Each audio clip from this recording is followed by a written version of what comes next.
नमस्कार, आदाब, सत श्री अकाल दोस्तों। तो चलिए आज हम फिर से आ गए हैं आप लोगों के बीच एक नए से वीडियो लेकर के, नए से लेक्चर लेकर के और उम्मीद कर रहे हैं कि आप लोग को जो मेरे द्वारा जो वीडियो प्रोवाइड किया जा रहा है, वो आप लोग को पसंद आ रहा है। आप लोग इसका फ़ायदा भी उठा रहे हैं, अपने दोस्तों के साथ शेयर भी कर रहे हैं, लाइक भी कर रहे हैं, कमेंट भी कर रहे हैं और चैनल पे नए हैं तो सब्सक्राइब भी कर रहे हैं, ठीक है?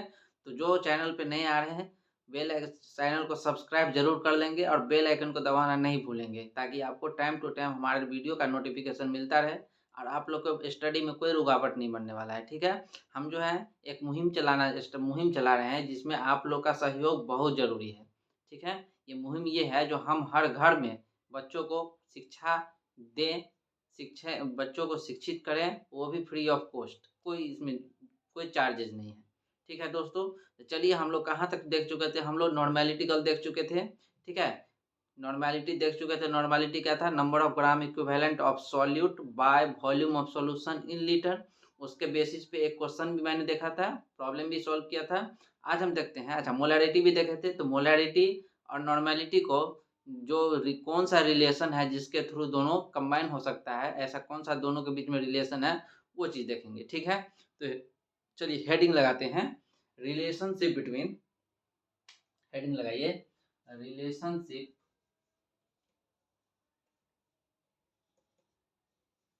Relationship between molarity and normality,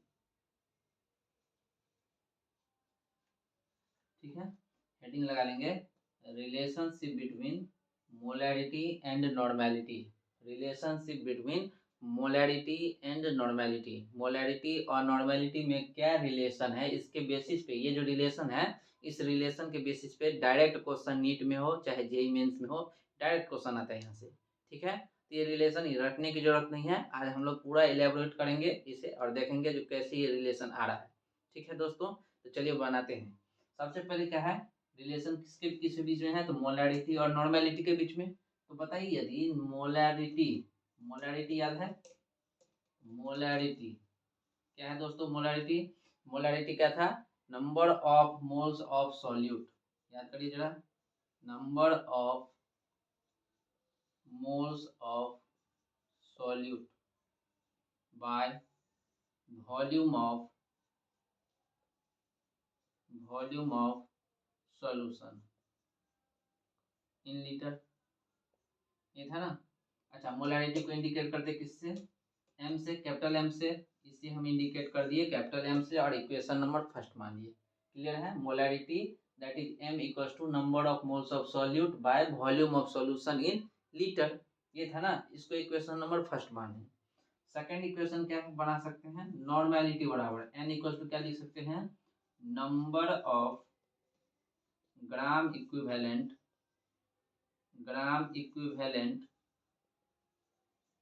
equivalent of solute, number of gram equivalent of solute by volume of solution, ये था ना? Volume of solution in litre.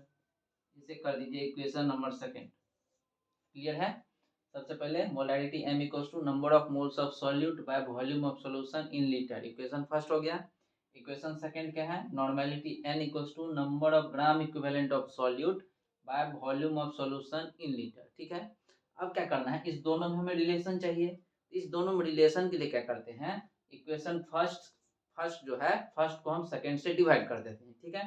तो कर दीजिए जरा, तो क्या लिखेंगे? मोलैरिटी बराबर मोलैरिटी बाय, अच्छा ऐसा कर दीजिए, इक्वेशन सेकंड को डिवाइड कर दीजिए फर्स्ट से। कर दिए? इक्वेशन सेकंड को डिवाइड कर दिए फर्स्ट से। तो बताइए सेकंड इक्वेशन क्या है?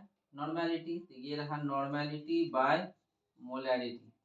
क्लियर है? Normality by molarity. बताइए नॉर्मेलिटी क्या है? Number of gram equivalent of solute by volume of solution, और यहाँ क्या है? Number of moles of solute by volume of solution. देखिए दोनों का डिनोमिनेटर क्या है? वॉल्यूम ऑफ सॉल्यूशन लेटर, तो ये कैंसिल आउट होगा ना? तो क्या बचेगा बताइए जरा? यहाँ पर लिख सकते हैं number of gram equivalent of solute by by number of moles of solute, ये होगा number of moles of solute, number of moles of solute. Clear है। n by m equal to क्या लिखेंगे, number of gram equivalent of solute by number of moles of solute. अब बताइए number of gram equivalent solute क्या था, number of gram equivalent क्या था, याद करिए जरा, क्या था, मास गिवन बाय इक्विवेलेंट वेट। जरा इसको हम ऐसे लिख सकते हैं, देखिए तो जरा, n by m is equal to number of gram equivalent of solute क्या लिख सकते हैं, मास गिवन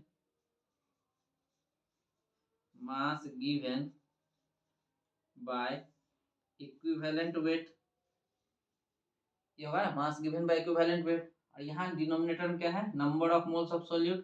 तो number of moles of solute को हम क्या लिख सकते हैं, बताइए जरा, नंबर ऑफ डिवाइड कर देंगे तो number of moles of solute को क्या लिख सकते हैं, मास गिवन बाय मॉलिक्यूलर मास,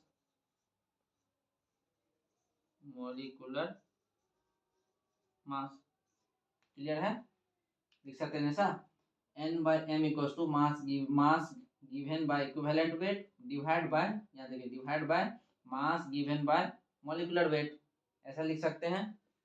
ऊपर रफ करें, ऊपर रफ कर दें, ठीक है। देखिए अब रिलेशन यहाँ पे आ जाएगा। अब जो है यहाँ से आप लोग भी कर सकते हैं, कोई ज़्यादा दिक्कत नहीं है, अब बस इलेबोरेट करना है। तो बताइए यहाँ पर हम क्या लिख सकते हैं, नॉर्मेलिटी बाय मोलैरिटी बराबर, नॉर्मेलिटी बाय मोलैरिटी बराबर क्या लिखेंगे, मास गिवन बाय, देखिए क्या है, मास गिवन बाय इक्विवेलेंट वेट को हम क्या लिखें, बताइए, इक्विवेलेंट वेट को ऐसा लिख दें, molecular weight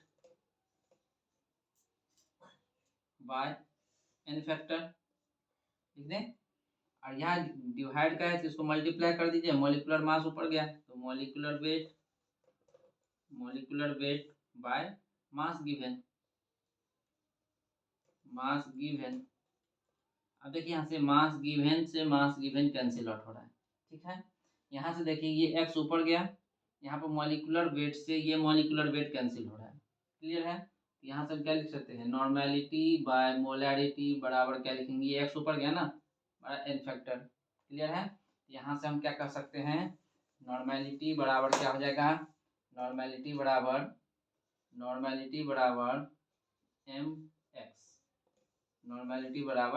mx, where n जो है, n क्या है, n लिखेंगे नॉर्मेलिटी, ठीक है। m क्या है, m है मोलैरिटी, और ये x क्या है, बताइए x क्या था, n फैक्टर पढ़ चुके ना आप, n फैक्टर, x है n फैक्टर, नोट करिए जरा, n by m equals to x, ठीक है, या n इक्वल्स टू क्या होगा, mx, n इक्वल्स टू क्या हो गया, mx। This is the relation between molarity and normality, clear है, नोट करिए, नोट करेंगे सभी,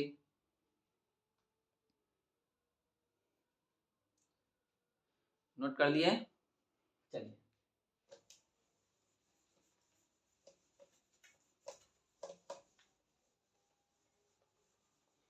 अब देखिए दोस्तों, अब जो है यहाँ से हमारा कंसंट्रेशन टर्म जो है, कंसंट्रेशन टर्म खत्म होता है, ठीक है। कंसंट्रेशन टर्म जितना भी था, यहाँ से हमारा कंसंट्रेशन टर्म खत्म हो रहा है, नॉर्मेलिटी बराबर molarity into x n factor, ये इसका लास्ट रिलेशन था। अब जो है हमारा मेन टॉपिक स्टार्ट हो रहा है, ठीक है। मेन टॉपिक जो स्टार्ट हो रहा है, हेडिंग लगा लीजिए, और आज के बाद अच्छे से नोट्स बनाइएगा पूरा सॉल्यूशन का, ठीक है। इससे बाहर सॉल्यूशन में चाहे जेई का एग्जाम हो, चाहे नीट का एग्जाम हो, चाहे एनडीए का एग्जाम हो, चाहे स्टेट बोर्ड का एग्जाम हो, कोई भी एग्जाम में इससे बाहर कुछ आने वाला नहीं है, ठीक है। तो आप लोग थोड़ा हम पे विश्वास रखिए, और जो हमारे द्वारा कंटेंट दिया जा रहा है उसका प्रॉपर नोट्स बनाइए, और प्रॉपर नोट्स बना के जस्ट उसका स्टडी करिए और प्रैक्टिस करिए क्वेश्चन का, ठीक है। चलिए देखते हैं, आज से स्टार्ट करते हैं वेपर प्रेशर,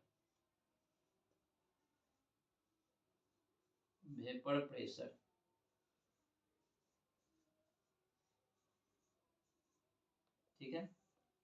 चलिए, वेपर प्रेशर का मतलब क्या होता है, प्रेशर कुकर देखें, प्रेशर कुकर में ऐसा रखिए, यदि मान लीजिए प्रेशर कुकर को ऊपर से खोल दें और ऊपर पानी रख के, प्रेशर कुकर में क्या करते हैं, पानी रख दें और पानी रखने के बाद ऐसे ही उस पे गैस पे चढ़ा दें, ठीक है? ऊपर से ऊपर ऊपर का ढक्कन हटा दें, तो क्या होगा, वो पानी जो है भाप बनेगा, इवेपोरेट होगा, वाटर विल इवेपोरेट, और इवेपोरेट होकर के उसका जो इवेपोरेशन है, जो वेपर है, वो वेपर क्या होगा, एस्केप होगा कहाँ पे, एनवायरनमेंट में। तो जब एनवायरनमेंट में बताइए, जैसे ये देखिए, ये ढक्कन है, ये जब मान लीजिए प्रेशर कुकर है, ऊपर से यहाँ पर खोल दिए हैं, ऊपर से कोई ढक्कन नहीं है, तो यहाँ नीचे से यदि हम ऐसा मान लीजिए, ये प्रेशर कुकर है, ये प्रेशर कुकर बनाए हैं, ठीक है, और ऊपर से यहाँ पर ओपन कर दिया और यहाँ से हम देखिए आग लगा दें, ठीक है, आग लगाएं तो यहाँ से क्या होगा, एक समय में ये बॉयल होना स्टार्ट होगा और यहाँ पे इवेपोरेशन होगा, ठीक है। जब इसका इवेपोरेशन हुआ, ऊपर का ढक्कन खुला हुआ है, तो इसका वाष्प, इसका जो इवेपोरेशन हुआ, जो वेपर बना, वो वेपर कहाँ गया, इन्वायरमेंट में, इन्वायरमेंट में गया ना। तो क्या बताइए, यहाँ पे कोई प्रेशर क्रिएट हुआ, प्रेशर क्रिएट नहीं हुआ। इसी चीज को अब ऐसा डे टू डे लाइफ में करिए, एक चूल्हा लीजिए, एक चूल्हे पे क्या करिए, अब उस पे प्रेशर कुकर दे दीजिए, प्रेशर कुकर में थोड़ा सा पानी रख दीजिए और चूल्हे को ऑन कर दीजिए, ठीक है।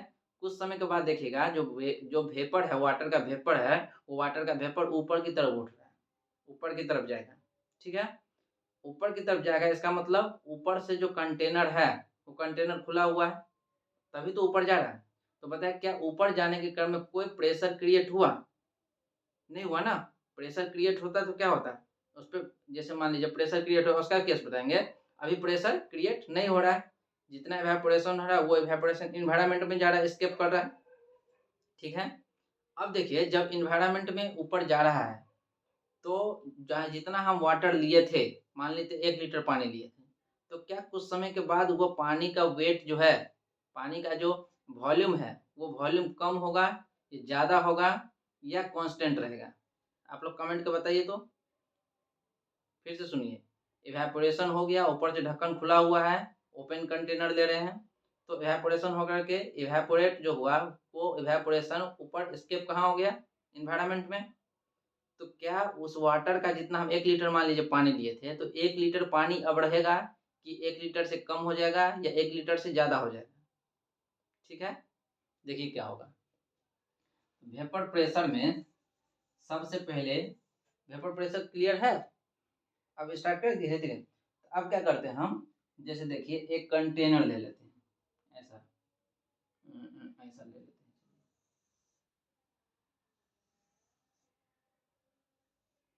डायग्राम अच्छा बन रहा है ना।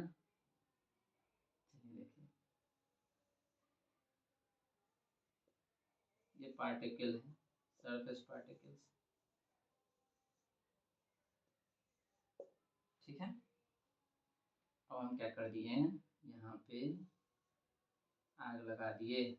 आप लोग नहीं लगाइएगा आग, ठीक है, एक दूसरे में आग नहीं लगाना है, ठीक है। आप लोग सिर्फ कंटेनर पे आग लगाइए, इस तरह से, ठीक है। देखिए यहाँ पर पानी भरा हुआ है, ये पूरा पानी है, पूरा पानी भरा हुआ है। यहाँ पे कर देते हैं open container, open container, container को ओपन कर दिए, ठीक है। प्रेशर कुकर याद है, ऊपर से ढक्कन हटा दिए। अब क्या किए बताइए, यहाँ हम 1 लीटर पानी लिए, तो पानी का जो इवेपोरेशन होगा, वो यहाँ के पानी का होगा, बताइए। ये पानी का पार्टिकल्स यहाँ भी है ना, ये पार्टिकल्स है, ये पार्टिकल्स है, ये पानी का मॉलिक्यूल है, देखिए जरा, ये पानी का मॉलिक्यूल है, ये पानी का मॉलिक्यूल है, ये है ना। तो यहाँ पे बताइए, जब हम यहाँ से इसे हम हीट देना स्टार्ट करेंगे, तो जब हीट देना स्टार्ट करेंगे, तो पहले जो है ये वाटर को मॉलिक्यूल गर्म होगा, और ये अपने बगल वाले वाटर को मॉलिक्यूल को गर्म करेगा, फिर ये अपने बगल वाले को, ये बगल वाले को, इस तरह से यहाँ पर जाते जाते जो सरफेस का वाटर होगा, वाटर मॉलिक्यूल होगा, वो जाकर के हीट होगा। और ये हीट कब तक होगा, जब तक इसका बॉइलिंग पॉइंट ना आ जाए। बॉइलिंग पॉइंट कितना होता है वाटर का, 100 डिग्री सेल्सियस। और जब ये 100 डिग्री सेल्सियस होगा, तो बताइए, ये 100 डिग्री सेल्सियस होने के बाद यहाँ से इसका इवेपोरेशन बनेगा, यहाँ से इसका इवेपोरेशन बनेगा। इवेपोरेशन देखिए भाप बन गया, पूरा का पूरा पानी भाप बन गया। क्लियर है? यहाँ तक क्लियर है? अच्छे से समझिएगा। वेपर प्रेशर बहुत बढ़िया टॉपिक है ये। वेपर प्रेशर अच्छे से समझेंगे, जरा ध्यान दीजिए। कंटेनर को क्या किया, ओपन रखे हैं और पानी लिए हैं, सरफेस का वाटर का मॉलिक्यूल, सरफेस मॉलिक्यूल जो है वो इवेपोरेट कर रहा है। ठीक है, डायग्राम बनाइए जरा, सभी डायग्राम बनाएंगे।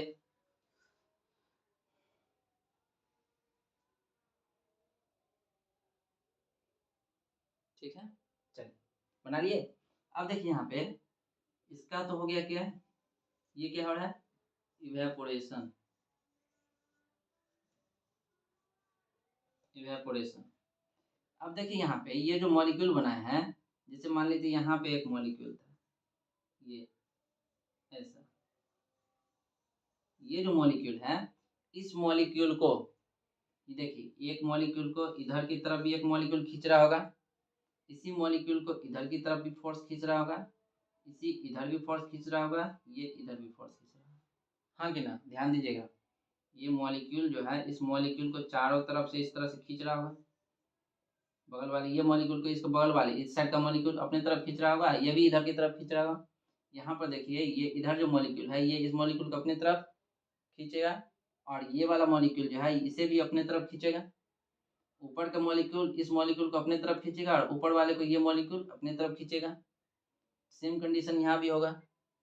लेकिन जो सरफेस का मॉलिक्यूल है, जरा सरफेस का मॉलिक्यूल को देखिए, सरफेस का मॉलिक्यूल को ये देखिए इधर की तरफ तो जा रहा है, इधर की तरफ भी आ रहा है, इधर की तरफ जाए, क्या इससे ऊपर से कोई फोर्स लग रहा है? ऊपर से तो खाली है ना, हाँ कि ना? तो क्वेश्चन ये आता है, जो सरफेस का मॉलिक्यूल ही इवेपोरेट क्यों करता है? ध्यान दीजिएगा, क्वेश्चन ये होता है, जो सरफेस का मॉलिक्यूल ही इवेपोरेट क्यों करता है? क्यों करता है? Due to surface tension. याद रखेंगे, ये होता है सरफेस टेंशन का property. Due to surface tension ये जो वाटर मॉलिक्यूल है, सरफेस का मॉलिक्यूल, ये इवेपोरेट कर जाता है। और बताइए, ये जब यदि इवेपोरेट कर जाएगा तो नीचे वाला मॉलिक्यूल अब सरफेस को ऑक्यूपाई करेगा, फिर जो सरफेस पे आया वो इवेपोरेट करेगा तो उसके नीचे वाले सरफेस को ऑक्यूपाई करेगा, यही होगा ना? ठीक है, अब देखिए यहाँ पे जो हुआ, ये मॉलिक्यूल सरफेस को छोड़ रहा है, तो इवेपोरेशन किया तो कहाँ गया? बाहर की तरफ चल गया ना। मतलब इस तरह से ये वाला मॉलिक्यूल का वेट तो बाहर गया, खत्म हो गया ना, कम हो गया ना। इसी तरह से नीचे वाला ऊपर गया, फिर ये ऊपर इवेपोरेट कर गया। इस तरह से बताइए, कुछ समय के बाद यहाँ का वाटर का जो जो हम वॉल्यूम था, वो वॉल्यूम कम होगा कि ज़्यादा हो जाएगा? कम हो जाएगा, क्योंकि इवेपोरेशन करके इन्वायरमेंट में जा रहा है, हाँ कि ना? तो यहाँ बताइए, यदि कंटेनर ओपन है तो फर्स्ट पॉइंट हम क्या लिखेंगे? बताइए जरा, फर्स्ट पॉइंट क्या लिखेंगे? फर्स्ट पॉइंट लिखिए, surface molecule, surface molecule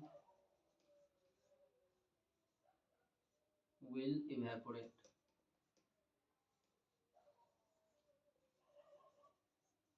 surface molecule will evaporate. Clear है? Surface molecule will evaporate. Second, और क्या लिख सकते हैं? सरफेस का मॉलिक्यूल इवेपोरेट किया ना, यहाँ से देखिए ओपन कंटेनर है तो सरफेस का मॉलिक्यूल इवेपोरेट कर गया। ठीक है, नेक्स्ट पॉइंट क्या लिख सकते हैं बताइए? क्यों इवेपोरेट किया? क्योंकि इस पे फोर्स ऑफ अट्रैक्शन जो है, सरफेस का मॉलिक्यूल इवेपोरेट तो किया, क्यों किया? क्योंकि इस पे फोर्स ऑफ अट्रैक्शन कम है, इसके कंपैरिजन में इस पे फोर्स ऑफ अट्रैक्शन एक देखिए ऊपर के डायरेक्शन से खाली पड़ा हुआ है ना। ठीक है, तो क्या लिख सकते हैं बताइए जरा, लिखें, less force of attraction, less force of attraction, less force of attraction. Clear है? Next, third point. Third point हम क्या कहेंगे? थर्ड पॉइंट क्या कहेंगे बताइए जरा, थर्ड पॉइंट क्या कहें? इस पे देखिए, ये मॉलिक्यूल और इस मॉलिक्यूल में जरा काइनेटिक एनर्जी जरा सोचिए, तो यहाँ पर जो काइनेटिक एनर्जी होगा इसमें तो कोई मूवमेंट नहीं है। जो बल्क का मॉलिक्यूल है इसे हम कहेंगे बल्क का मॉलिक्यूल, बल्क मॉलिक्यूल। ठीक है, बल्क मॉलिक्यूल के पास देखिए कोई मूवमेंट नहीं है, लेकिन ये सरफेस का मॉलिक्यूल है, इस सरफेस के मॉलिक्यूल के पास तो मूवमेंट है ना, इस तरह से वाइब्रेट कर रहा होगा ना, मतलब इसके पास वाइब्रेट किया मतलब वेलोसिटी आए। अब वेलोसिटी आने का मतलब इसके पास काइनेटिक एनर्जी होगा। तो काइनेटिक एनर्जी इस दोनों में ज़्यादा किसका होगा? सरफेस मॉलिक्यूल का ना। तो क्या लिखेंगे? More force of attraction, more kinetic energy, more kinetic energy then bulk molecule, then bulk molecule, then bulk molecule. Bulk molecule के कंपैरिजन में जो सरफेस का मॉलिक्यूल है इसके पास काइनेटिक एनर्जी ज़्यादा होगा। ठीक है, और क्या पॉइंट हम कर सकते हैं बताइए जरा, बताइए क्या होगा?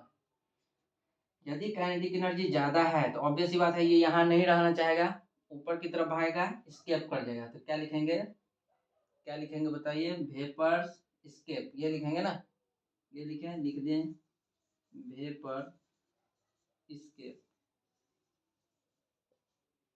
और यदि वेपर स्केप होगा तो इसका वेट, जो लिक्विड का वेट है वो वेट क्या होगा?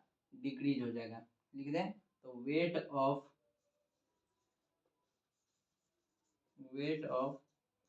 लिक्विड विल डिक्रीज,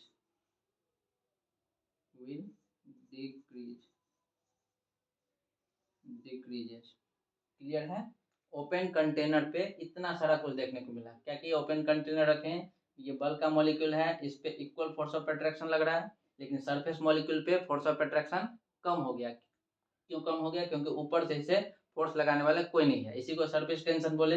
अब ये जो मॉलिक्यूल था सरफेस मॉलिक्यूल, तो सरफेस मॉलिक्यूल ही इवेपोरेट करेगा क्योंकि फोर्स ऑफ अट्रैक्शन कम हो गया। अरे आप पे पकड़ कम हो गया तो आप बाहर भागना चाहेंगे ना। आप पे जैसे मान लीजिए यहाँ पे हम हैं, तो हमें कोई मान लीजिए नॉर्थ से भी खींच रहा है, नॉर्थ से भी खींच रहा है, ठीक है, हम भी उसे खींच रहे हैं।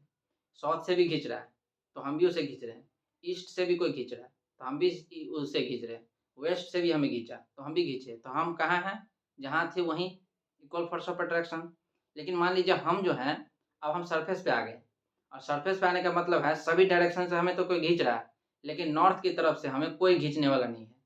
नॉर्थ की तरफ से खींचने वाला नहीं है तो हम क्या करेंगे? नॉर्थ की तरफ ही भागेंगे ना, क्योंकि उधर की तरफ फोर्स ऑफ अट्रैक्शन कम हो गया, उधर की तरफ हम जाने के लिए फ्री हो गए। हाँ कि ना? उधर की तरफ हम जाने के लिए फ्री हो गए, उधर की तरफ निकल गए। यही कंडीशन यहाँ हुआ। यहाँ पे इससे जो है सरफेस टेंशन के कारण यहाँ पे फोर्स ऑफ अट्रैक्शन कम लगा, फोर्स ऑफ अट्रैक्शन कम लगा तो ये मॉलिक्यूल स्किप कर गया। ठीक है, तो वही हुआ, सरफेस मॉलिक्यूल स्केप, इवेपोरेट हो गया। ठीक है, लेस फोर्स ऑफ अट्रैक्शन है, काइनेटिक एनर्जी ज़्यादा क्यों है? क्योंकि इसके पास मूवमेंट आ गया है। ठीक है, और क्या है? वेपर स्केप होगा, वेपर स्केप होगा तो लिक्विड का वेट जो है वो कम होगा। इतने सारा कुछ हो जाता है ओपन कंटेनर लग रहे हैं। तो क्या ओपन कंटेनर पे वेपर प्रेशर बना? ओपन कंटेनर पे वेपर प्रेशर बना।